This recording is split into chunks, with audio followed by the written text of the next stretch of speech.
Welcome to the European Parliamentary Research Service podcasts. There are about 100 million people with disabilities in the EU, and despite the progress made, they still find it hard to participate in elections. So how is the EU helping them exercise this basic democratic right? Stay with us. In June 2024, voters across the EU will elect 720 members of the European Parliament. As the EU's only directly elected body, this election is one of the largest democratic exercises in the world.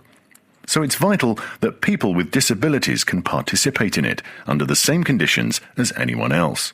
The problem is, despite the progress, they still face many legal, administrative, institutional and accessibility barriers to cast their votes. For instance, a lack of voting mechanisms for disabled people living in institutions, physical barriers to access polling stations, or difficulties to access information during electoral campaigns.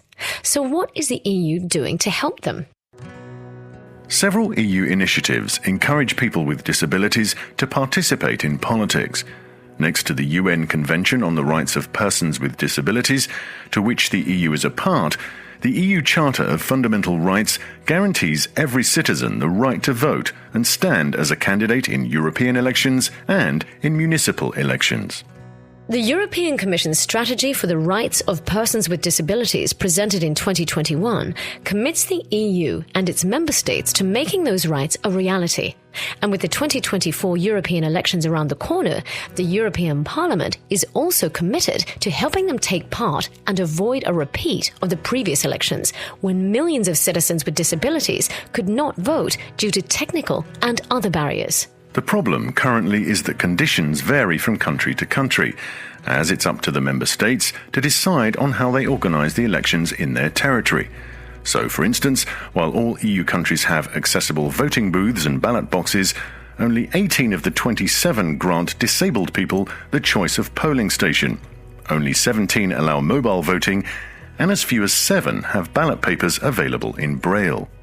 That's why in May 2022, the Parliament adopted a proposal to replace the 1976 European Electoral Act with a new Council regulation on electing MEPs by direct universal suffrage.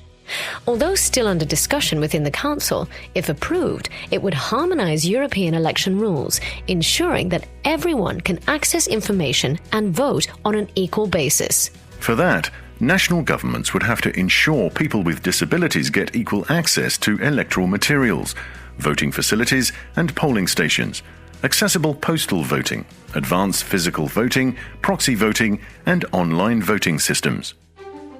Want to know more? Check out the full brief by Marie Le Cerf on the EPRS website or in our app.